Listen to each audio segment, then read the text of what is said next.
So I had a little issue with misfiring on the Ridgeline. One day I was driving it, noticed the check engine light come on and the VTM 4 light was on, kind of on and off as well.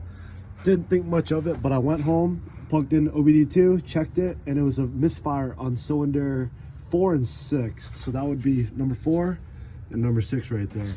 And I think it was the P0300 codes in that series. But anyways, I turned it off, and then the next morning turned it back on.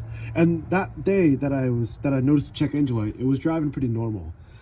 The next day, turned it on. The next morning, fucking thing was misfiring all over the place. It was jumping so hard, and the check engine light was actually blinking as well. So shut it off, had it towed to the mechanic, and basically ended up being a bad coil on cylinder 4.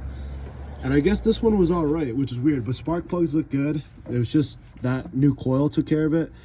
Thing runs beautifully now, no issues, no misfiring, no check engine light, nothing like that. And it's been smooth ever since. So if you have the same issue of misfiring on some cylinders, I would definitely check coils and check plugs.